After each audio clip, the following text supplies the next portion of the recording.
Hello friends, welcome to Day Trader Telugu and good evening. Sensex 224 points gain అయ్యి 76,724 దగ్గర close అయితే Nifty 37 points gain అయ్యి 23,213 దగ్గర close అయింది. వెరాస్ బ్యాంక్ నిఫ్టీ 23 పాయింట్స్ గెయిన్ అయ్యి 48,751 దగ్గర క్లోజ్ అయింది.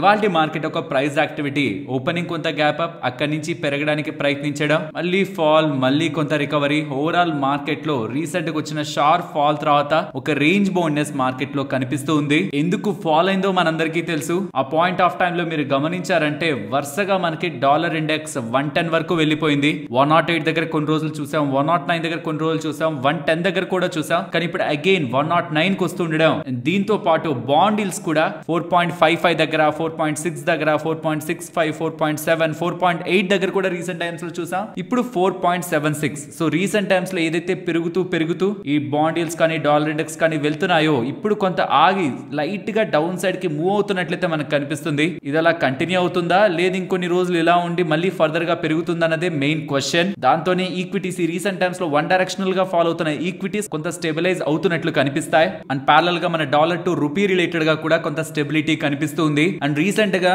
మనం ఎక్కువ మాట్లాడుకుంటున్నది ఈ డాలర్ ఇండెక్స్ రూపీ రిలేటెడ్ గా మనకి ఎలాంటి థింగ్ క్రియేట్ అవుతుందంటే మన ఇండియానే ఏదో వీక్ గా ఉందని ఎలాంటి థింగ్ క్రియేట్ అవుతుంది. ఫ్రెండ్స్, ఇక్కడ రెండు విషయాలు మనం అర్థం చేసుకోవాలి. మనం వీక్ గా పర్ఫార్మ్ చేయడం, రెండవది డాలర్ స్ట్రాంగ్ అయిపోవడం. సో మనం నార్మల్ గానే ఉంటూ డాలరే స్ట్రాంగ్ అవుతుంది అనుకోండి, దాని ఆటోమేటిక్ గా మన రూపీ వీక్ అవుతుంది అనమాట. ఇది మనం ఎలా కంపేర్ చేసుకోవచ్చు అంటే మన ఇండియన్ రూపీతో కంపేర్ చేస్తే ఇతర గ్లోబల్ కరెన్సీస్ ఎలా వీక్ అయ్యాయి కంపేర్డ్ విత్ డాలర్ ఎలా వీక్ అయ్యాయి అనేది ఇక్కడ మీరు స్క్రీన్ మీద పెడుతున్నాను. మన ఇండియన్ రూపీ సెప్టెంబర్ హాఫ్ నుంచి సెప్టెంబర్ 26 నుంచి జనవరి 15 వరకు ఎంత వీక్ అయిందని మీరు కంపేర్ చేస్తే సుమారుగా 3.6% వీక్ అయిందనమాట. 3.6% ఇంపాక్ట్ అయింది. వెరాస్ ఇతర కంట్రీస్ కి సంబంధించింది చూడండి, దీనికంటే ఇంకాస్త ఎక్కువగా ఇంపాక్ట్ అయినట్లే మీకు కనిపిస్తాయి. సో ఇక్కడ నేను చెప్పాలనుకుంటున్నది, ఎస్ రూపీ వీక్ అయింది కరెక్టే, బట్ గ్లోబల్ మార్కెట్స్ తో కంపేర్ చేసి ఇతర కంట్రీస్ తో కంపేర్ చేస్తే మన ఇండియన్ రూపీ ఏం అంత వర్స్ట్ గా ఎక్కడ ఆగడం లేకుండా కిందకి పడిపోవడం, ఐ మీన్ పెరిగిపోతూ వెళ్ళిపోవడం, ఇంపాక్ట్ అవుతూ నెగిటివ్ గా ఇంపాక్ట్ అవుతూ పెరుగుతూ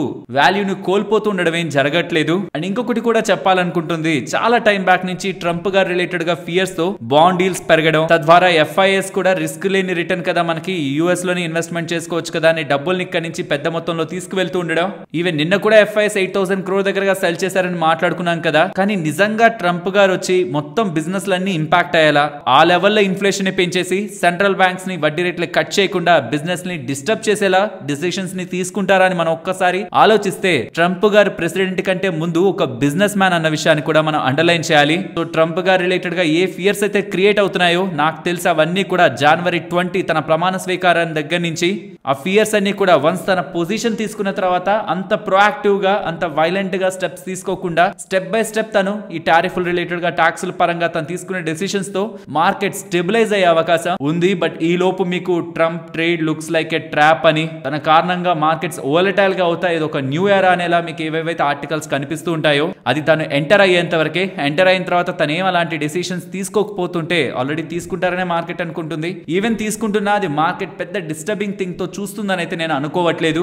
too much analysis on this Trump event global markets ని అండ్ పర్టికులర్ గా ఈ బాండ్ ఈల్డ్స్ డాలర్ ఇండెక్స్ అయితే డిస్టర్బ్ చేస్తుంది.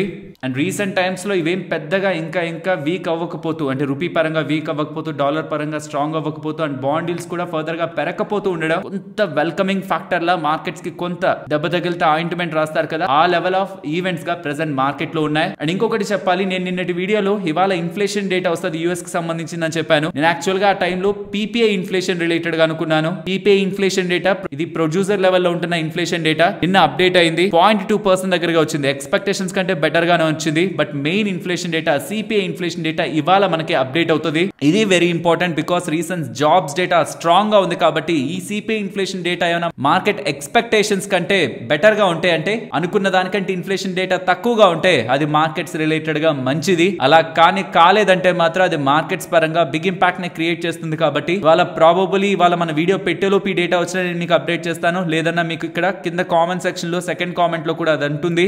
అండ్ మన టెలిగ్రామ్ లో కూడా ఇన్ఫ్లేషన్ ఇన్ఫ్లేషన్ డేటా ఎంత, దాని కారణంగా ఇంపాక్ట్ ఎలా ఉంటుంది అనేది కూడా క్లియర్ గా నేను మీకు అప్డేట్ చేసే ప్రయత్నం చేస్తాను. ఎవరైనా టెలిగ్రామ్ లో జాయిన్ అవ్వాలనుకుంటున్నా ఇక్కడ కనిపిస్తున్న ఈ లింక్ మీకు క్లిక్ చేసి టెలిగ్రామ్ లో జాయిన్ అవ్వచ్చు. అండ్ గ్లోబల్ గా ఇంకొన్ని ఫ్యాక్టర్స్ జరుగుతున్నాయి, బట్ దానికి మన మార్కెట్స్ కి సంబంధం లేదు. లైక్ సౌత్ కొరియా రిలేటెడ్ గా గతంలో ఉంటున్న ప్రెసిడెంట్ అండ్ అంతకు ముందు ఉంటున్న పొలిటికల్ ఈవెంట్స్ ని మీరు చూసే ఉంటారు, వినే ఉంటారు కదా, తనని అరెస్ట్ చేశారనేలా, అది అక్కడి మార్కెట్స్ ని ఇంపాక్ట్ చేస్తుందనేలా మనకు అప్డేట్స్ కనిపిస్తాయి. బట్ దానికి Indian markets or global markets కి లాజిక్ లింక్ అయితే లేదు, కాబట్టి నేను దీని రిలేటెడ్ గా ఫర్దర్ గా కూడా చెప్పాలనుకోవట్లేదు. అండ్ ఎఫ్ఐఎస్ రిలేటెడ్ గా ఇంట్రెస్టింగ్ డేటా ఉంది. వాళ్ళ ఎక్స్ట్రీమ్ షార్ట్ పొజిషన్స్ ని మెయింటైన్ చేస్తున్నారు. ఈవెన్ క్వాంట్ మ్యూచువల్ ఫండ్ వాళ్ళు కూడా దీని రిలేటెడ్ గా కొన్ని స్టేట్మెంట్స్ చేస్తున్నారు. అది కొంత ఎక్కువగా ఉంటుంది, కొంత లెంతీగా ఉంటుంది, కాబట్టి న్యూస్ టాపిక్స్ లో పెడుతున్నాను. ఫస్ట్ టాపిక్ గా అబ్జర్వ్ చేయండి, ఎందుకు ఈ షార్ట్స్ కారణంగా బడ్జెట్ కి ముందే మార్కెట్ పెరుగుతుందని వాళ్ళ అభిప్రాయపడుతున్నారు అనేది అక్కడ ఉంటుంది. బట్ ఇంకా ఇంట్రెస్టింగ్ థింగ్ ఏంటంటే, నిన్న ఎస్బీఐ వాళ్ళు ఒక రిపోర్ట్ ని రిలీజ్ చేశారు. Mutual funds, insurance, bank deposits ని తినేస్తున్నాయనేలా ఒక రిపోర్ట్. అందులో ఆ రిపోర్ట్ ని మీరు గమనించారంటే, బ్యాంక్ డిపాజిట్స్ కొత్తగా ఎక్కడెక్కడ ఇన్వెస్ట్ చేస్తుంటారు మన ఇండియన్స్ అని చూస్తుంటే, మార్చ్ 21 ఆ పాయింట్ ఆఫ్ టైమ్ లో 100 రూపాయలు ఉంటే 47.5 రూపాయల దగ్గరగా బ్యాంక్ డిపాజిట్స్ లో వేసేవాళ్ళు. తర్వాత 46 రూపాయల దగ్గరగా బ్యాంక్ డిపాజిట్స్ లో వేసేవాళ్ళు. ఇప్పుడు సుమారుగా 45 రూపాయల 20 పైసల దగ్గరగా బ్యాంక్ డిపాజిట్స్ లో వేస్తున్నారని. మరి ఎక్కడికి పోతుంది ఆ డబ్బులని చూస్తే, మ్యూచువల్ ఫండ్స్ లో స్లోగా ఇన్వెస్ట్మెంట్ సైకిల్ పెరుగుతుందనేలా డేటా మనకు కనిపిస్తుంది. బట్ అర్థం చేసుకోవాల్సింది, 2022లో ఎలా ఉందో ఇప్పుడు కూడా సిమిలర్ గా 2023 రిలేటెడ్ గా ఉంటున్న డేటా కూడా అలానే ఉంది. ఈవెన్ అదర్ సేవింగ్స్ స్కీమ్స్ లో కూడా ఎక్కువగా డబ్బులు వెళ్తున్నాయి. అంటే బ్యాంక్ లో సేవింగ్స్ అకౌంట్ లో పెట్టుకునే బదులు అదర్ స్కీమ్స్ లో డబ్బులు పెట్టుకుంటే మంచిగా రిటర్న్స్ వస్తాయి కదా అనే ఒక నాలెడ్జ్, అవేర్నెస్ పెరుగుతుండడం, బ్యాంక్స్ రిలేటెడ్ గా ఉంటున్న డిపాజిట్ షిఫ్ట్ అవుతున్నట్టు, మూవ్ అవుతున్నట్లయితే మనకి డేటా కనిపిస్తుంది. అండ్ ఈవెన్ ఆనంద్ రాతివాల్ రిలేటెడ్ గా ఉంటున్న ఇంకొక డేటా కూడా రీసెంట్ టైమ్స్ లో నేను యాక్సెస్ చేసి చూస్తున్నప్పుడు, ఇది లేటెస్ట్ డేటా అనమాట. ఇది FY23 వరకే ఉన్న డేటా ఇక్కడ మీరు గమనించవచ్చు, ఎస్బీఐ వాళ్ళ రిపోర్ట్. కానీ ఇదేమో సెప్టెంబర్ 2024 వరకు ఉంటున్న డేటా ప్రకారం చూస్తున్నా, ఈక్విటీ రిలేటెడ్ గా మాత్రం clear trend, up side trend అయితే మనకి క్లియర్ గా కనిపిస్తుంది. పర్సంటేజ్ ఆఫ్ షేర్ పరంగా చూసుకుంటున్నా క్లియర్ ఇంప్రూవ్మెంట్ రీసెంట్ టైమ్స్ లో ఈక్విటీ మ్యూచువల్ ఫండ్స్ లోకి మన వాళ్ళు తీసుకొస్తున్న డబ్బులు అర్థమవుతుంది.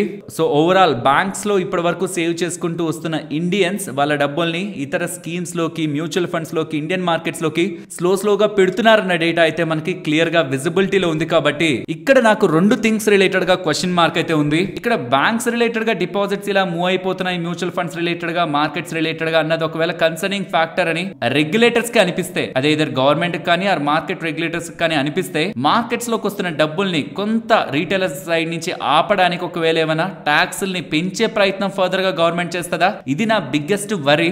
ఇందుకే నేను రీసెంట్ టైమ్స్ లో చెప్తూ వచ్చాను, ఈసారి బడ్జెట్ లో ట్యాక్స్ ఇంకేమైనా ఫర్దర్ గా పెంచుతారా, ఎక్కువ డబ్బులు ఈ మ్యూచువల్ ఫండ్స్ లోకి వచ్చేయడం లేకపోతే మార్కెట్స్ లోకి వచ్చేయడం బ్యాంక్స్ ని ఇంపాక్ట్ చేస్తుంది, సిస్టమిక్ గా రిస్క్ ని తీసుకువెళ్తుంది. కాబట్టి ఎలా అయినా సరే స్లోగా ఈ లాంగ్ టర్మ్ ట్యాక్స్ ని, షార్ట్ టర్మ్ గా ఉంటున్న ట్యాక్స్ ని కూడా కొంత ట్వీక్ చేస్తూ స్లోగా ప్రతి బడ్జెట్ కి పెంచుకుంటూ వెళ్తారా అన్నది నా మెయిన్ క్వశ్చన్. ఇక్కడ ట్యాక్స్ ని మనం జస్ట్ గవర్నమెంట్ ఆదాయంగా మాత్రమే కాదు, బ్యాంక్స్ రిలేటెడ్ గా ఉన్న డిపాజిట్స్ ని ప్రొటెక్ట్ చేయడానికి కూడా ఈ స్టెప్ తీసుకుంటుందనేలా రీసెంట్ గా ఉంటున్న ఈ ఫండ్స్ ఒక మొబిలైజేషన్ మన వాళ్ళు ఇండియన్స్ బ్యాంక్స్ నుంచి ఈక్విటీస్ లోకి, మ్యూచువల్ ఫండ్స్ లోకి తీసుకొస్తూ ఉండడం, ఒకవేళ గవర్నమెంట్ కి ఇష్టం లేకపోతుంటే వాళ్ళు చేసే ఇమీడియట్ చర్య ఏంటి, దాన్ని ఆపడానికి ట్యాక్స్ల్ని మార్చడం. సో అలా కానీ చేస్తే అది ఈక్విటీ మార్కెట్స్ రిలేటెడ్ గా బిగ్ థ్రెట్. అందుకే నేను చెప్పాను 20 అక్కడి నుంచి మనకి మోస్ట్లీ ఈ ట్రంప్ గా రిలేటెడ్ గా ఉంటున్న ఈవెంట్ అంతా ఎండ్ అయిపోతుంది. బట్ February 1st మాత్రం మార్కెట్ అంతా ఎక్స్పెక్ట్ చేస్తున్నదేమో ట్యాక్స్ కట్ రిలేటెడ్ గా. బట్ నేనైతే ఈ ట్యాక్స్ ఎక్కడైనా పెంచుతారని ఒక భయాంతోనే ఉన్నాను. బికాస్ ఈ బ్యాంక్స్ నుంచి డబ్బులు మ్యూచువల్ ఫండ్స్ లోకి మూవ్ అవుతున్నాయి, దాన్ని ఆపడానికి ఇండైరెక్ట్ గా గవర్నమెంట్ అండ్ రెగ్యులేటర్స్ ఏమైనా ప్రయత్నించే స్టెప్ తీసుకుంటుంటే అది మార్కెట్స్ ఆ పాయింట్ లో నెగిటివ్ గా తీసుకుంటాయి. కాబట్టి ఐ స్ట్రాంగ్లీ సజెస్ట్ ఆ పాయింట్ లో షార్ట్ టర్మ్ రిలేటెడ్ గా ఎవరైనా పొజిషన్స్ మెయింటైన్ చేస్తుంటే మాత్రం జాగ్రత్త. అలాంటి స్టెప్స్ ఏమైనా గవర్నమెంట్స్ తీసుకుంటుంటే sudden market impact for few days మనం మార్కెట్ లో చూసే అవకాశం ఉంటుంది. ఇది లాంగ్ టర్మ్ ఇన్వెస్టర్స్ ని ఉద్దేశించి చెప్పట్లేదు, ఎందుకంటే అలాంటి ఈవెంట్స్ అన్ని చాలా వచ్చాయి మార్కెట్ లో. అలాంటి ఈవెంట్స్ అన్ని ఫ్యూ మంత్స్ లో మళ్ళీ ఎండ్ అయిపోతాయి, మళ్ళీ మార్కెట్ ఆల్ టైమ్ హైస్ కి వచ్చేస్తుంది. బట్ టెంపరీ ఇంపాక్ట్ మాత్రం షార్ట్ టర్మ్ ఇన్వెస్టర్స్ ని, ఆ ట్రేడర్స్ ని ఇంపాక్ట్ చేస్తుంది. కాబట్టి నేను ముందుగా ఏ లాజిక్స్ ని కనెక్ట్ చేస్తూ ట్యాక్స్ రిలేటెడ్ గా నాకుంటున్న కన్సర్న్స్ ని కూడా ముందుగానే చెప్తున్నాను. ఫైనలీ ఇవాళ రాబోతున్న CPI inflation data further market related గా షార్ట్ టర్మ్ ట్రిగ్గర్ గా వ్యవహరించే ఛాన్స్ ఉంది. ఇంకా FIDA డేటా రాలేదు, ఇది రాగానే నేను అప్డేట్ చేస్తాను. But overall market outlook, recent strong fall కి రిలేటెడ్ రీజన్స్ మనకు తెలుసు. డాలర్ ఇండెక్స్ పరంగా కానీ, బాండ్ డీల్స్ పరంగా కానీ ఎలాంటి యాక్టివిటీ మార్కెట్ పరంగా ప్లే అయింది, ఎందుకు మార్కెట్స్ లో FIS సెల్లర్స్ గా ఉన్నారని, ఇది రీసెంట్ టైమ్స్ లో కొంత ఆగుతుండడం, పాజ్ అవుతుండడం, మార్కెట్ లో స్టెబిలిటీ ఉంది. ఇది సిపిఐ ఇన్ఫ్లేషన్ డేటా ఫర్దర్ గా మూవ్ చేయగలిగే ఇంపాక్ట్ ఉంటున్నది. కాబట్టి ఈ సిపిఐ ఇన్ఫ్లేషన్ డేటా ఫర్దర్ గా ఎలాంటి ఇంపాక్ట్ ని చూపిస్తుంది డాలర్ ఇండెక్స్ పరంగా, బాండ్ డీల్స్ పరంగా. బికాస్ ఈ సిపిఐ ఇన్ఫ్లేషన్ డేటా చాలా స్ట్రాంగ్ గా హైయర్ గా వచ్చేసింది అనుకోండి, ఖచ్చితంగా ఫెడ్ వాళ్ళు వడ్డీ రేట్లు కట్ చేయరు. చేయరు. దాని కారణంగా బాండ్ డీల్స్ పెరుగుతాయి. దాని కారణంగా ఫర్దర్ గా ఈ డాలర్ ఇండెక్స్ పరంగాను డాలర్ స్ట్రెంత్ అయి ఫండ్స్ కూడా ఇతర కరెన్సీస్ నుంచి డాలర్ కి ఫ్లో అయితే మన రూపీ రిలేటెడ్ గా weakness and further f i selling కూడా పెరిగే అవకాశం ఉంటుంది. కాబట్టి ఈ సిపిఐ ఇన్ఫ్లేషన్ డేటా రిలేటెడ్ గా ఫోకస్ చేయాలి. And as per market expectations ఈ జనవరి ఎండింగ్ లో జరిగే ఫెడ్ మీటింగ్ లో ఎటువంటి రేట్ కట్ ఉండదని అయితే మార్కెట్ ఫిక్స్ అయింది. ఈవెన్ మార్చ్ లో కూడా 70% రేట్ కట్ ఉంటుందనే ఎక్స్పెక్టేషన్స్ ఉన్నాయి. ఒకవేళ ఈ ఇన్ఫ్లేషన్ డేటా చాలా స్ట్రాంగ్ గా వచ్చిందంటే మే వరకు కూడా అంటే ఇయర్ సగం వరకు కూడా సుమారుగా ఎటువంటి రేట్ కట్ ఉండదనే ఎక్స్పెక్టేషన్స్ కి మార్కెట్ వెళ్తది. కాబట్టి ఇందాక అనుకుంటున్న సినారియోస్ అన్ని కూడా మార్కెట్ రిలేటెడ్ గా ఫర్దర్ గా నెగిటివ్ గా ప్లే అవకాశం కూడా ఉంటుంది. కాబట్టి ఇవాల్టి CPI inflation data most important factor in the short term. ఇక్కడ నుంచి కొన్ని రోజుల తర్వాత ట్రంప్ గారి ప్రమాణ స్వీకారం ఉంటుంది. అక్కడి నుంచి ఒక వారం తర్వాత మన బడ్జెట్ ఉంటుంది. ఇవి మార్కెట్ రిలేటెడ్ గా ఇవాళ కాకుండా నెక్స్ట్ కమింగ్ డేస్ లో రాబోతున్న ఇంపార్టెంట్ ఎలిమెంట్స్. మార్కెట్ రిలేటెడ్ గా షార్ట్ టర్మ్ చూస్తున్న వాళ్ళు మాత్రం minimum recent highs market break చేసి అబౌవ్ క్లోజ్ అవ్వకుండా ఇంట్రాడేలో వస్తున్న పుల్ బ్యాక్స్ ని సీరియస్ గా తీసుకోకండి. అండ్ లాంగ్ టర్మ్ రిపీటెడ్ గా ప్రతిరోజు చెప్తున్నదే అండ్ రీసెంట్ డేస్ లో కూడా కంటిన్యూస్ గా చెప్తూనే ఉన్నాను కాబట్టి మళ్ళీ రిపీట్ చేయట్లేదు. నేను పర్సనల్ గా నా ఇన్వెస్ట్మెంట్స్ ని అలానే మార్కెట్ లో ఉంచాను. పడిపోతుందిలే పడ్డా కొనుక్కుందామని నేను అమ్మట్లేదు. ఎందుకంటే నాకే తెలియదు మార్కెట్ పడితే కూడా ఎంతవరకు పడుతుంది, ఒకే రోజు ఎంత పెరిగిపోతుంది. నాకే కాదు ఇలా ఎవరికి కూడా స్టాక్ మార్కెట్ లో తెలియదు. కాబట్టి లాంగ్ టర్మ్ విజన్ మన గోల్ బేస్డ్ ఇన్వెస్ట్మెంట్స్ కి టెంపరీగా ఉంటున్న ఈ ఎలిమెంట్స్ డిస్టర్బెన్స్ ఎప్పుడు చెయ్యవు. డబ్బులుంటే కొనుక్కోవడం లేదంటే కామ్ గా వదిలేయడం. రిజల్ట్స్ ని ట్రాక్ చేసుకుంటూ మనం పెడుతున్న ఇన్వెస్ట్మెంట్స్ ని టైం టు టైం రివ్యూ చేసుకోవడం. కొత్త వాళ్ళైతే స్టాక్స్ రిలేటెడ్ గా అంత టైం అండ్ ఎఫర్ట్స్ పెట్టలేనప్పుడు మ్యూచువల్ ఫండ్స్ అండ్ ఈటీఎఫ్స్ తో వెళ్ళడం మంచిదవుతుంది. జస్ట్ నౌ ఎఫ్ఐడిఐ డేటా అయితే అప్డేట్ అయింది ఫర్ జనవరి 15th 4533 crores. వాళ్ళైతే ఎక్కడా ఆగట్లేదు. Their continuous selling activity recent times లో కొంత బిగ్ థింగ్ అయితే మారింది. 4000 crores, 8000 crores, 7000 crores. సో ఇదేంటంటే అంత గుడ్ థింగ్ అయితే కాదు. కానీ ఏదైతే ఫియర్స్ వాళ్ళకి డాలర్ ఇండెక్స్ పరంగా రూపీ పరంగా బాండ్ డీల్స్ పరంగా క్రియేట్ అవుతున్నాయో థింగ్స్ అన్నిటికీ కారణం ట్రంప్ గారి డెసిషన్సే. కాబట్టి అవన్నీ కూడా జనవరి 20 ఆ పాయింట్ ఆఫ్ టైం కి కొంత సెటిల్ అవుతాయి. దానికి ఆల్రెడీ మార్కెట్ రియాక్ట్ అయిందనేలా యాజ్ ఆఫ్ నౌగా ఉంటున్న నెంబర్స్ ప్రకారం రియాక్ట్ అయిందనేలా మనం అర్థం చేసుకోవచ్చు. ఇది ఫర్దర్ గా పెరుగుతుంటే ఈ డాలర్ ఇండెక్స్ కానీ 110, 111, 112 అలా కొంతమంది ఎక్స్పెక్ట్ చేస్తున్నది అయితే 120 వరకు కూడా వెళ్ళిపోతుందని. అలా కానీ జరుగుతుంటే ఫర్దర్ న్యూ థ్రెట్ అవుతుందో. కానీ ప్రెసెంట్ ఉంటున్న డేటా పాయింట్స్ అక్కడే ఆగుతుంటే আর అక్కడి నుంచి కూల్ ఆఫ్ అవుతుంటే మాత్రం అది మార్కెట్స్ పరంగా రికవరీగానే మనం చూడొచ్చు. బట్ అది ఎలా మారుతుంది, డాలర్ ఇండెక్స్ ఏమవుతుంది, బాండ్ డీల్స్ ఏమవుతాయి, బికాస్ అదంతా ట్రంప్ గారు ఏం చేస్తారని ఒక స్పెక్యులేషన్స్ మీద ఆధారపడి ఉంటుంది. అది మన చేతుల్లో ఉండేది కాదు. మీరు నేను ఇంకెవ్వరు కూడా ఎగ్జాక్ట్ గా దాన్ని అనుకునేది కాదు. ఈవెన్ నేను కూడా ఒక స్టాండ్ తీసుకున్నా అది జరగచ్చు జరగకపోవచ్చు, 50-50 ఉండొచ్చు. కాబట్టి గతంలో ఇలా జరిగిన ప్రతిసారి మార్కెట్ రిలేటెడ్ గా ఉంటున్న ఏదైతే ఫాల్ ఉందో అది మార్కెట్స్ రిలేటెడ్ గా గతంలో హిస్టారికల్ గా చూస్తున్నప్పుడు మాత్రం మార్కెట్స్ లో షార్ట్ టర్మ్ లో ఈవెన్ మార్కెట్ లో ఇన్వెస్ట్మెంట్ చేద్దాం అనుకుంటున్న వాళ్ళకి కూడా అవి మంచి ఆపర్చునిటీసే. ఈ dollar bond deals global macro picture కారణంగా మార్కెట్ లో వచ్చే ఏ ఇంపాక్ట్ అయినా సరే టెంపరీ ఇంపాక్ట్, షార్ప్ గా రికవరీస్ కూడా అలానే ఉంటాయి. బట్ అలా కాకుండా ఎర్నింగ్స్ పరంగా ఇంపాక్ట్ ఉంది అనుకోండి, అంటే మనం ఎర్నింగ్స్ అన్ని కూడా డౌన్ గ్రేడ్ అవుతూ ఎక్స్పెక్టేషన్స్ ని బ్రేక్ చేస్తూ వీక్ నెంబర్స్ వస్తూ అలా మార్కెట్ లో వచ్చే ఫాల్ మాత్రం చాలా కన్సిస్టెంట్ గా లాంగ్ రన్ లో ఉండిపోతుంది అనమాట. 1-2 years ఉండిపోతుంది. కానీ ఇలా గ్లోబల్ మ్యాక్రో పిక్చర్స్ ఏంటంటే సడన్ గా ఇలా వర్స్ట్ గా మారుతాయి, సడన్ గా మళ్ళీ కూడా రికవర్ అయిపోతుంటాయి. కాబట్టి దీనికి ఇన్వెస్టర్స్, లాంగ్ టర్మ్ ఇన్వెస్టర్స్ కంగారు పడాల్సిన నీడ్ లేదనేది అయితే నా ఒపీనియన్. ఫ్రెండ్స్, ఇలా మార్కెట్ లో ఉంటున్న ఎంటైర్ డేటా అనాలిసిస్ చేస్తూ కంటెంట్ ఇలా మీ ముందుకు తీసుకురావడానికి మేము పెట్టిన ఎఫర్ట్స్ మీకు వాల్యుబుల్ గా అనిపిస్తూ ఉంటే మన వీడియోని తప్పకుండా లైక్ చేయండి. ఫ్రెండ్స్, మార్కెట్ అప్డేట్ మాట్లాడుకునే ముందు ఈటీ నవ్వాల్తో క్వాంట్ మ్యూచువల్ ఫండ్ కి సంబంధించిన సందీప్ టండన్ గారి ఇంటర్వ్యూ రిలేటెడ్ గా మీతో మాట్లాడాలి. దాంట్లో ఆయన మార్కెట్ రిలేటెడ్ గా ఫాల్ ఎందుకు అవుతున్న దాని రిలేటెడ్ గా రీజన్స్, రీసెంట్ టైమ్స్ లో మనం ఏవైతే మాట్లాడుకుంటూ వచ్చామో ఈ రూపీ డిప్రిషియేట్ అవ్వడం కానీ, ట్రంప్ రిలేటెడ్ గా తర్వాత తను ఎన్నికైన తర్వాత ఎలాంటి డెసిషన్స్ తీసుకుంటారు, అండ్ డాలర్ టు రూపీ మన రూపీ వీక్ అవుతూ ఉండడం కానీ, క్రూడ్ ఆయిల్ ప్రైస్లు పెరగడం, ఎఫ్ఐఎస్ నెట్ సెల్లర్స్ గా ఉండడం, ఇవన్నీ రీజన్స్ గా చెప్తూ ఆల్రెడీ మన సిస్టమ్ లో ఎక్కువగా షార్ట్స్ క్రియేట్ అయ్యాయని, ప్రాబబ్లీ అది కమింగ్ టైమ్స్ లో ఉంటున్న మార్కెట్ ఎన్విరాన్మెంట్ ని ముందుగానే అనుకుంటూ మార్కెట్ లో ఆ సిస్టమ్ లో షార్ట్స్ క్రియేట్ అయ్యాయని, బడ్జెట్ కి ముందు కానీ బడ్జెట్ తర్వాత కానీ మార్కెట్ లో ఒక షార్ట్ కవరింగ్ ర్యాలీ పాసిబుల్ అవ్వచ్చు అనేలా సందీప్ టండన్ గారు అభిప్రాయపడుతున్నారు.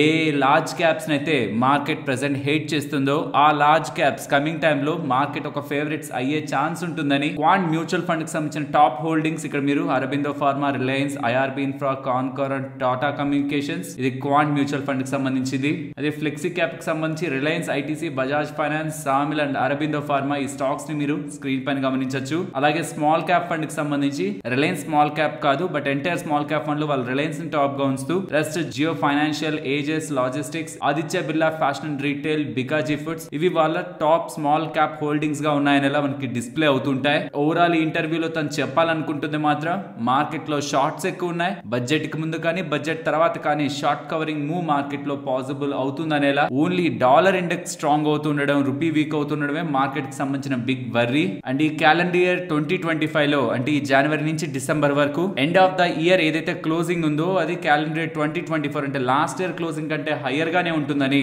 బట్ ఈసారి కంబ్యాక్ అవ్వబోయేది లార్జ్ క్యాప్స్ అని. లార్జ్ క్యాప్స్ తో కంపేర్ చేస్తే small and mid caps 30% under perform చేస్తాయనేలా ఇంటర్వ్యూలో తను చెప్పుకొచ్చారు. ఇంటర్వ్యూ ఒక లింక్ కూడా మీకు డిస్క్రిప్షన్ కామెంట్ సెక్షన్ లో ఇస్తాను. అల్టిమేట్ గా ఇక్కడ తను చెప్పాలనుకుంటుంది లాస్ట్ ఇయర్ కంటే ఇయర్ బెటర్ గానే ఉంటుంది but not for small and mid cap, only for large cap. And ఈ రీసెంట్ టైమ్స్ లో ఏ ఫాల్ అయితే మనకు కనిపించిందో మోస్ట్లీ బడ్జెట్ ఆర్ బడ్జెట్ తర్వాత మార్కెట్ లో ఒక స్ట్రాంగ్ రికవరీ రూపంలో షార్ట్స్ అన్ని మార్కెట్ లో క్లోజ్ అయ్యే పాయింట్ లో మార్కెట్స్ బాగా పెరుగుతాయనిలా తన అభిప్రాయం అయితే చెప్తున్నారు. మీరు రీసెంట్ గా మన market analysis few days back నుంచి అబ్జర్వ్ చేసిన 20 ట్రంప్ గారి ఎన్నిక ఉంది. మోస్ట్లీ నేనైతే అక్కడ వరకు ఫామ్ అయ్యేలోనే మార్కెట్ లోగా చూస్తాను. బట్ ఈ బడ్జెట్ ఏమొస్తుందో తెలియదు కాబట్టి అది కూడా ఇంకొక మెయిన్ ఈవెంటే. పర్టికులర్ గా ట్యాక్స్ లను కానీ పెంచకపోతే నాకు సంబంధించి అది ఒక మంచి శుభవార్తే. ట్యాక్స్ లను తగ్గిస్తారని మార్కెట్ ఎక్స్పెక్ట్ చేస్తుంది కొన్ని వర్గాలైతే, బట్ నాకు ఈ పాయింట్స్ లో పెంచకపోవడమే ఒక big positive. February 1st tax related ఏ డెసిషన్ తీసుకోకపోతేనే స్టాక్ మార్కెట్ పరంగా అక్కడతో మార్కెట్ రిలేటెడ్ గా ఉంటున్న నెగిటివ్ ఎన్విరాన్మెంట్ అంతా ఎండ్ అయింటుంది. కాబట్టి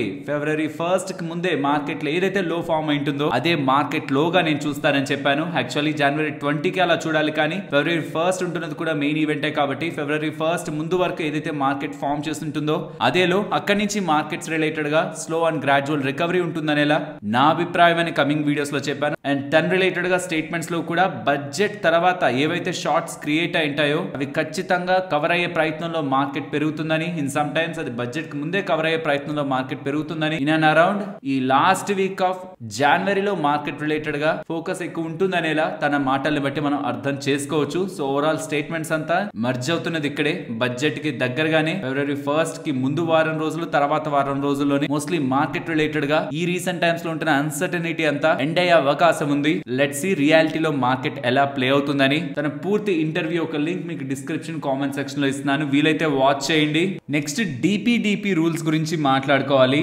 digital personal data protection rules 2025. ఈ రూల్స్ ప్రకారం మీకు స్క్రీన్ మీద ఇమేజ్ పెడుతున్నాను చూడండి. ఈ ఇమేజ్ లో గవర్నమెంట్ వాళ్ళు చెప్పాలనుకుంటుంది ఎవరైనా పిల్లలు బిలో 18 years ఉంటున్న వాళ్ళు సోషల్ మీడియాలో అకౌంట్ క్రియేట్ చేసుకోవాలంటే దానికి ఖచ్చితంగా పేరెంట్స్ ఒక కన్సెంట్ కావాలని డ్రాఫ్ట్ రూల్స్ అయితే గవర్నమెంట్ తయారు చేసింది. సో ఒకవేళ ఇవి కానీ ఫైనల్ అవుతూ ఉంటే without parent permission below 18 years వాళ్ళు సోషల్ మీడియాలో అకౌంట్స్ ని క్రియేట్ చేసుకోలేరు.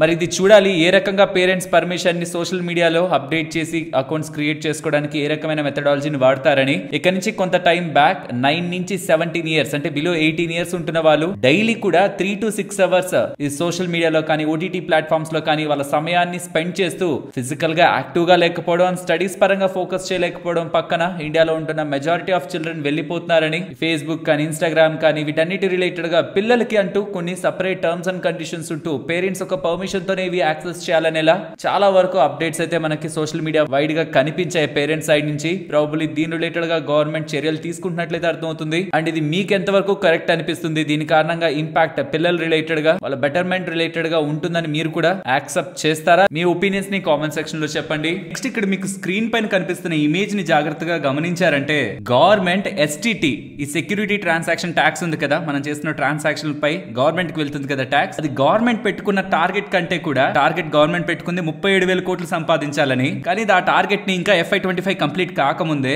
గవర్నమెంట్ 20% దగ్గరగా ఎక్కువగా పొందిందని, 44,000 కోట్ల దగ్గరగా పైగానే గవర్నమెంట్ సంపాదించిందనేలా అప్డేట్స్ చేస్తూ ఉండడం. ఈ డేటా చూసిన ప్రతి ఒక్కరు, స్టాక్ మార్కెట్ లో ఉన్న ప్రతి ఒక్కరు అసలు ఈ ఎస్టిటి అనేది ఎల్టీసీజీ లేనప్పుడు తీసుకొచ్చారని, ఇప్పుడేమో ఎల్టీసీజీ కడుతూ ఎస్టీసీజీ కడుతూ మళ్ళీ దాంట్లో కూడా చేస్తున్న ట్రాన్సాక్షన్స్ పై ఎస్టిటి కడుతూ మళ్ళీ పడుతున్న చార్జెస్ కి ఈ బ్రోకర్స్ రిలేటెడ్ గా పడుతున్న చార్జెస్ కి జిఎస్టీ కడుతూ ఇన్వెస్టర్స్ రిలేటెడ్ గా ఎక్కువ మొత్తంలో ట్యాక్స్ ని గవర్నమెంట్ కలెక్ట్ చేస్తుందనేలా సోషల్ మీడియా పరంగా వాదనలు అయితే వినిపిస్తున్నాయి. నేను మీకు గతంలో చెప్పినట్టు వీడియోలో కూడా చెప్పినట్టు ఇక్కడ వరకు ఈ ట్యాక్స్లు ఉంటున్నాయన్నా సరే మనం దాన్ని ఓకే, ఇక దీన్ని ఓకే కన్సిడరేషన్ లోకి తీసుకోవచ్చు. బట్ ఇంకా కూడా పెంచాలని ప్రయత్నిస్తే మాత్రం long term capital gains tax ని పెంచాలని ప్రయత్నిస్తే మాత్రం మార్కెట్ కి అయితే అది మంచిది కాదు. షార్ట్ టర్మ్ లో అది ఇంపాక్ట్ ని చూపిస్తుంది. సో ఐ స్ట్రాంగ్లీ ఎక్స్పెక్ట్, నేను లోపల కోరుకునేది స్ట్రాంగ్ గా ఈసారి బడ్జెట్ లో లాంగ్ టర్మ్ క్యాపిటల్ గెయిన్స్ తగ్గిస్తే అదొక సూపర్ బెనిఫిట్. తగ్గించకపోయినా పర్లేదు, నా వరకైతే అలా వదిలేసినా పర్లేదు. బట్ ఎక్కడైనా 1% పెంచాలని చూసినా సరే అది నేనైతే డిసప్పాయింట్ అవుతాను.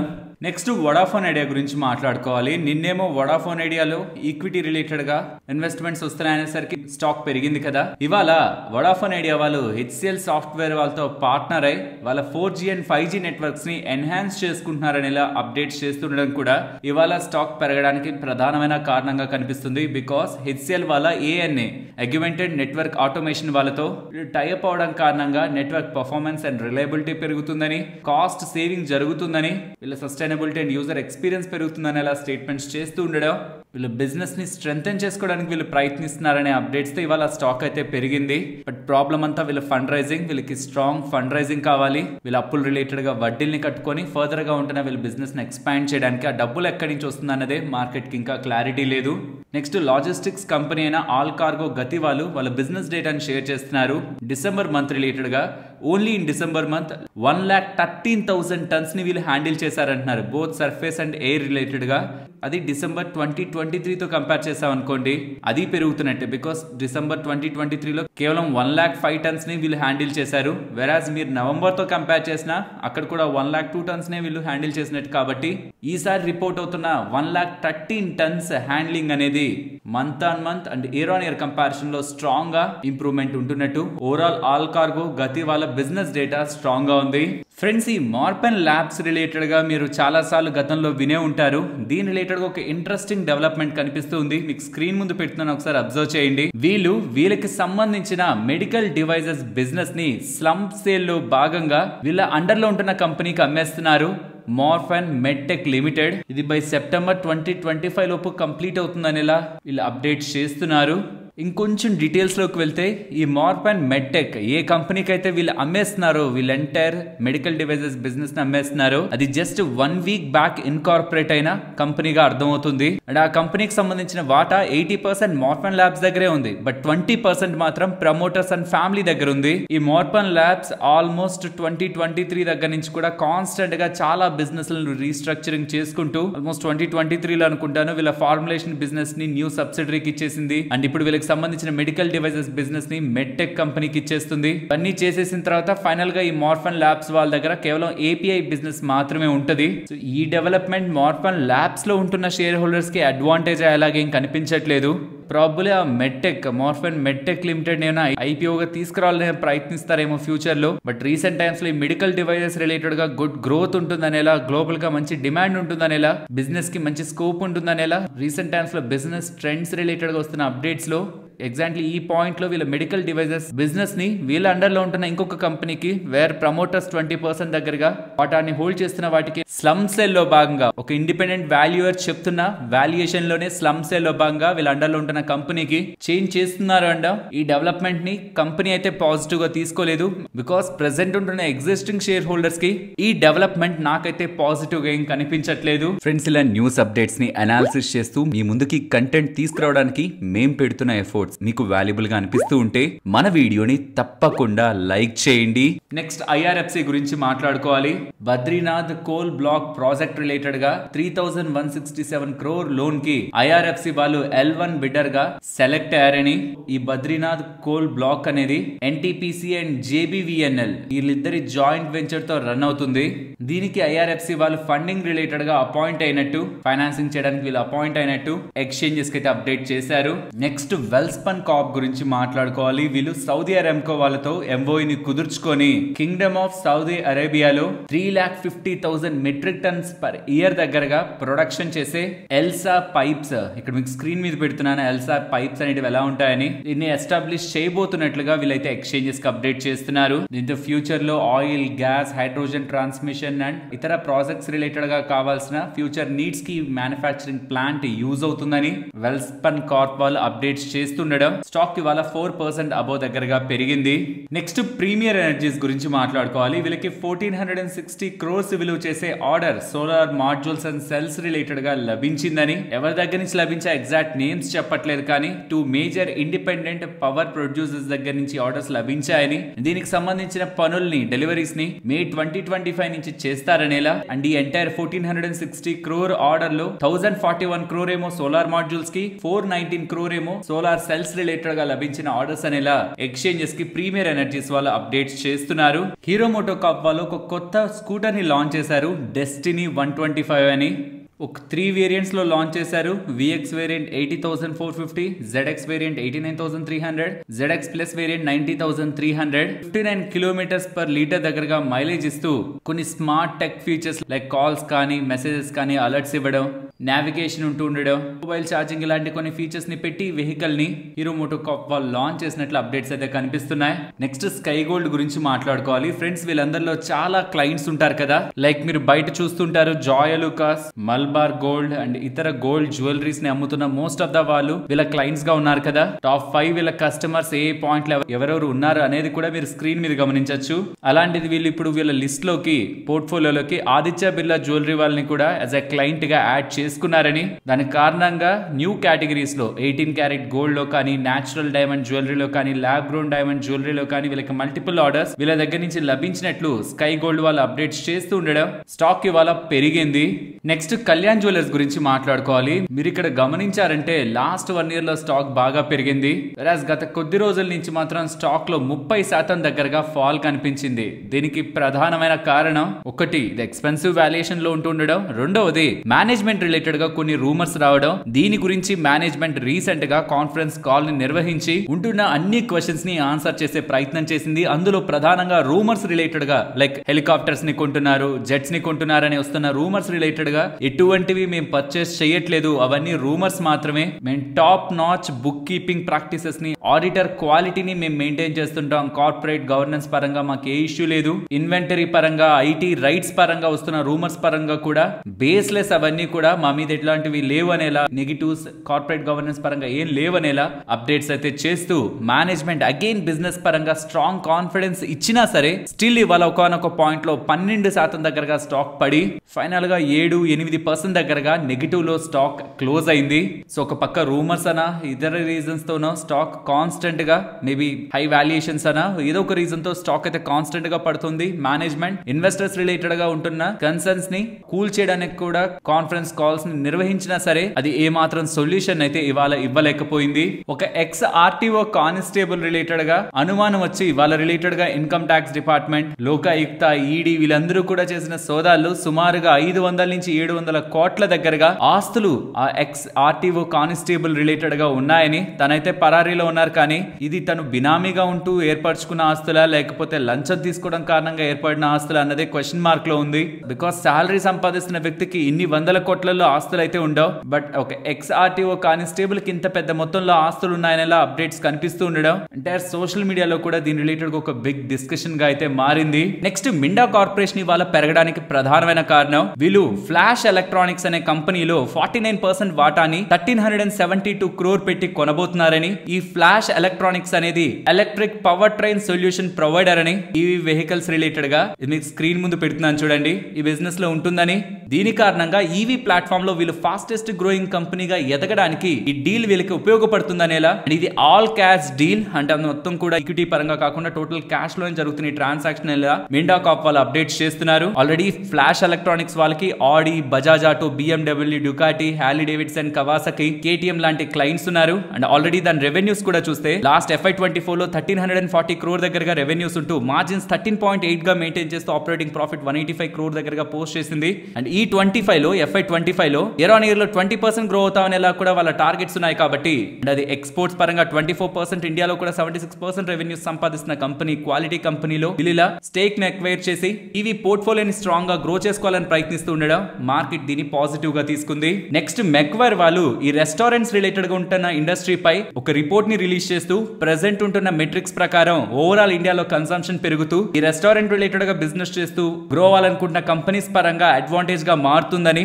అలా చూసి చూస్తే వీళ్ళు ఇండియన్ బిజినెస్ లో ఏ రెస్టారెంట్ కంపెనీస్ ని పాజిటివ్ గా చూస్తున్నారు, వీళ్ళ ఆర్డర్ ఆఫ్ ప్రిఫరెన్స్ ఏంటని చెప్తున్నప్పుడు దేవ్యాని ఇంటర్నేషనల్ వీళ్ళ టాప్ పిక్ అని, తర్వాత west life, sapphire foods, Jubilant foods మిగతా వీళ్ళ ఆర్డర్ లో ఉంటున్న మిగిలిన కంపెనీస్ అనేలా అప్డేట్స్ చేస్తూ ఉండడం. స్ట్రాంగ్ ఎక్స్పాన్షన్, వీళ్ళ బిజినెస్ ఇంప్రూవ్ అవుతుంది. ఛానల్ చెక్స్ అంటే వీళ్ళు చేస్తున్న రివ్యూస్ లో ఈ ఇండస్ట్రీకి స్ట్రాంగ్ గ్రోత్ ఉంటుందనేలా మెక్వర్ వాళ్ళు ఒక రిపోర్ట్ ని రిలీజ్ చేస్తుండడం ఇండియా రెస్టారెంట్ ఇండస్ట్రీ పై. ఇవాళ ఎంటైర్ ఈ స్టాక్స్ లో మనకి మంచి బజ్ అయితే కనిపించింది. ఈ Devyani International, KFC, Pizza Hut వీటిని రన్ చేస్తుంటుందా, దీని రిలేటెడ్ గా ఆల్మోస్ట్ ఇవాళ 8% దగ్గరగా జస్ట్ ఈ రిపోర్ట్ కారణంగానే పెరగడం జరిగింది. సో ఈ స్టాక్స్ కి టైం వచ్చిందనేలా మెక్వర్ వాళ్ళైతే చెప్తున్నారు. నెక్స్ట్ BSE గురించి మాట్లాడుకోవాలి ఫ్రెండ్స్. రీసెంట్ గా జెఫ్రీస్ వాళ్ళు హోల్డ్ రేటింగ్ ఇస్తూ 5200 టార్గెట్ అన్నారు. నెక్స్ట్ గోల్డ్మెన్ సాక్స్ వాళ్ళు వచ్చి న్యూట్రల్ రేటింగ్ ఇస్తూ 5060 టార్గెట్ అన్నారా. ఇప్పుడు ఏకంగా ఇద్దరు ఒకేసారి, ఒకరేమో నువామా వాళ్ళు BSE రిలేటెడ్ గా 6730 టార్గెట్ ఇచ్చారు. ఇంకొకరు ఆంబిట్ వాళ్ళు BSE రిలేటెడ్ గా బై చెప్తూ టార్గెట్ 7000 అని చెప్తూ ఉండడం.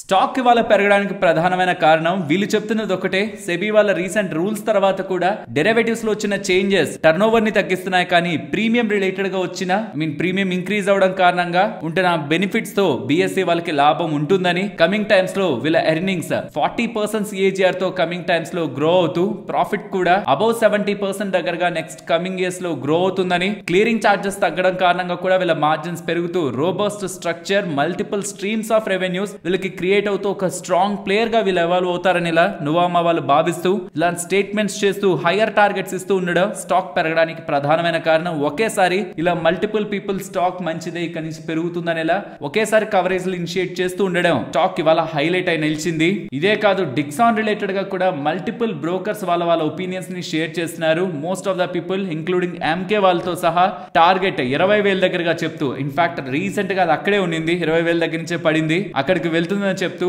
వీళ్ళ రిలేటెడ్ గా సేల్స్ CAGR, రెవెన్యూ CAGR 20% దగ్గరగా గ్రో అవుతూ, EPS కూడా 40% గ్రో అవుతూ, sustained high ROCE cash flows ని వీళ్ళు మెయింటైన్ చేస్తూ, smart phones and backward integration కారణంగా వీళ్ళ మార్జిన్స్ ఇంప్రూవ్ అవుతూ లాభం పొందుతారని EMS స్పేస్ లో డిక్సాన్ వాళ్ళు అభిప్రాయపడుతూ మల్టిపుల్ ప్లేయర్స్ డిక్సాన్ రిలేటెడ్ గా కవరేజ్ ని ఇనిషియేట్ చేస్తూ టార్గెట్స్ ని హైయర్ సైడ్ ఇస్తూ ఉండడం కూడా డిక్సాన్ ఇవాళ 4% పెరగడానికి, BSE ఇవాళ 6% పెరగడానికి ప్రధానమైన కారణం. అండ్ ఈవెన్ ట్రెండ్ కూడా రీసెంట్ గా 25% కరెక్ట్ అయిన తర్వాత ఎలారా క్యాపిటల్ వాళ్ళు ట్రెండ్ రిలేటెడ్ గా కూడా బై రేటింగ్ చెప్తూ స్టాక్ ఇక్కడి నుంచి స్ట్రాంగ్ గా పెరుగుతూ 8500 వరకు వెళ్తుందని వీళ్ళు చెప్తున్న లాజిక్ ఒకటే.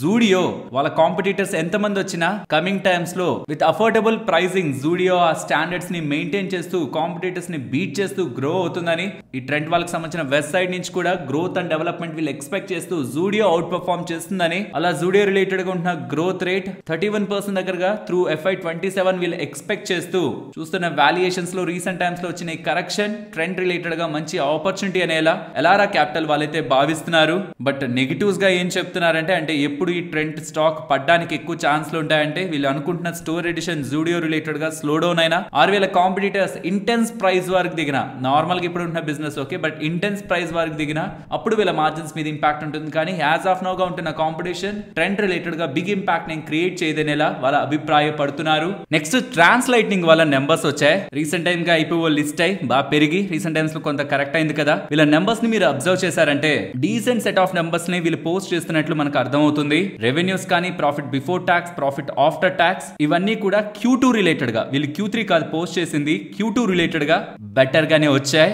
ఆర్డర్ బుక్ ఆల్మోస్ట్ 10,358 crore దగ్గరగా ఉందని, అండ్ క్యాపెక్స్ ప్లాన్స్ 326 crores దగ్గరగా వీళ్ళు ప్లాన్ చేయబోతున్నారని, అండ్ ఎగ్జిస్టింగ్ గా ఉన్న ప్లాన్స్ రిలేటెడ్ గా వీళ్ళ కెపాసిటీస్ ని పెంచుకుంటూ న్యూ టవర్ మ్యానుఫాక్చరింగ్ ఫెసిలిటీని ఎస్టాబ్లిష్ చేస్తూ ముందుకు వెళ్తారనేలా వీళ్ళు అప్డేట్స్ చేస్తున్నారు. ప్రెసెంట్ కాన్ఫరెన్స్ కాల్ నేనేం అటెండ్ అవ్వలేదు, కానీ గతంలో వాళ్ళ కాన్ఫరెన్స్ కాల్ రిలేటెడ్ గా టాప్ లైన్ రిలేటెడ్ గా వాళ్ళు 20 to 25% టాప్ లైన్ గైడెన్స్ అయితే వీళ్ళు మెయింటైన్ చేస్తున్నామని ఇలా చెప్పారు. నెక్స్ట్ MRP అగ్రో లిమిటెడ్ గురించి మాట్లాడుకోవాలి. సాలిడ్ సెట్ ఆఫ్ నెంబర్స్ అయితే వీళ్ళు డెలివర్ చేస్తున్నారు. ఎక్సెప్షనల్ గ్రోత్, వీళ్ళ రెవెన్యూస్ లో కానీ, మార్జిన్స్ లో కానీ, ప్రాఫిటబిలిటీలో కానీ స్ట్రాంగ్ గ్రోత్ అయితే ఇక్కడ కనిపిస్తుంది.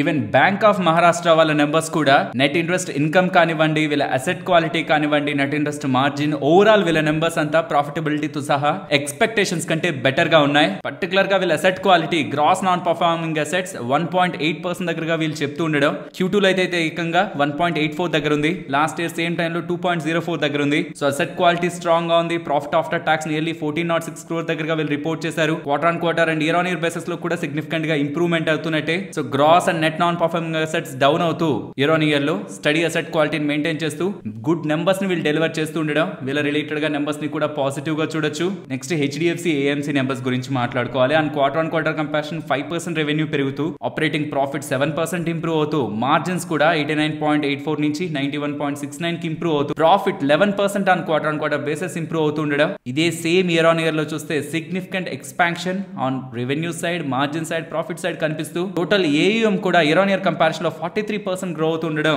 ఓవరాల్ ఏఎంసీ కంపెనీ పరంగా వచ్చిన స్ట్రాంగ్ నెంబర్స్ లానే మనం చూడాలి. ఈవెన్ హెచ్డిఎఫ్సి లైఫ్ వాళ్ళు కూడా వాళ్ళ నెంబర్స్ ని పోస్ట్ చేశారు. ఇవి కూడా ఎక్స్పెక్టేషన్స్ కంటే బెటర్ గానే ఉన్నాయి. నెక్స్ట్ క్రిషానా పాష్కెమ్ గురించి మాట్లాడుకోవాలి. ఇది ఒక ఫర్టిలైజర్ అండ్ కెమికల్ కంపెనీ. వీళ్ళ నెంబర్స్ కూడా ఎక్స్ట్రాడినరీగా ఉన్నాయి. Profit year on year and quarter comparison లో సిగ్నిఫికెంట్ గా గ్రో అయింది. అది రెవెన్యూ ఎక్స్పాన్షన్ తోనే కాదు, సాలిడ్ మార్జిన్ ఎక్స్పాన్షన్ తో వచ్చింది కాబట్టి ఇది ఓవరాల్ క్వాలిటీ ఆఫ్ నెంబర్స్ ని ఇంకా స్ట్రెంథెన్ చేస్తుంది. నెక్స్ట్ ఈ బెనారస్ హోటల్స్ గురించి మాట్లాడుకోవాలి. ఇది ఒక Tata group company. Revenues quarter and year on year comparison లో సిగ్నిఫికెంట్ గా గ్రో అవుతూ మార్జిన్స్, ప్రాఫిటబిలిటీ, ఈవెన్ ప్రాఫిట్ అయితే highest ever quarterly ever profits ని వీళ్ళు రిపోర్ట్ చేస్తూ స్ట్రాంగ్ సెట్ ఆఫ్ నెంబర్స్ ని వీళ్ళు ఈసారి డెలివర్ చేశారు. మార్జిన్స్ అయితే హైయెస్ట్ ఎబిడా మార్జిన్స్ ఆల్మోస్ట్ 46% దగ్గరగా వీళ్ళు మెయింటైన్ చేస్తూ ఈ కుంభమేళా పరంగా కూడా రికార్డ్ స్థాయిలో వీళ్ళ Q4 నెంబర్స్ కూడా ఉంటాయని ఇలా గైడెన్స్ ఇస్తూ కాన్స్టెంట్ ఎక్స్పాన్షన్ తో వీళ్ళు స్ట్రాంగ్ గా ముందుకు వెళ్తున్నారని ఇలా చెప్తూ ఉండడం కూడా కంపెనీ పరంగా మనం మంచిగానే చూడొచ్చు. నెక్స్ట్ నిఫ్టీ అలాగే bank Nifty support and resistance నిన్న కానీ ఇవాళ కానీ మోస్ట్లీ ఈ జోన్ లోనే మార్కెట్ సపోర్ట్ అండ్ రెసిస్టెన్స్ అయితే యాక్ట్ చేసింది. ఫర్దర్ గా కూడా ఇదే జోన్ ని గమనిద్దాం. అది కానీ బ్రేక్ అయ్యి డౌన్ సైడ్ కి వస్తే రీసెంట్ గా తీసుకున్న 13th Jan తీసుకున్న సపోర్ట్ 23,040, ఒకవేళ బ్రేక్ చేసి అప్ సైడ్ కి వెళ్తే 23,380 important supports and resistance. Coming to bank Nifty ఇవాళ వెళ్ళిన హై 49,050 ఎగ్జాక్ట్ రెసిస్టెన్స్. ఫర్దర్ గా కూడా యాక్ట్ అయ్యే ఛాన్స్ ఉంటుంది. ఒకవేళ అది బ్రేక్ అయితే 49,370 ఇంపార్టెంట్ రెసిస్టెన్స్. అండ్ ఫర్దర్ గా డౌన్ సైడ్ కి వచ్చినప్పుడు రీసెంట్ సపోర్ట్ 48,470 కానీ బ్రేక్ అయితే 48,190 major level of support for bank నిఫ్టీగా అయితే కనిపిస్తుంది. మరొక ఇంట్రెస్టింగ్ వీడియోతో మళ్ళీ మీ ముందుకు వస్తాను. అంతవరకు టేక్ కేర్. జై హింద్.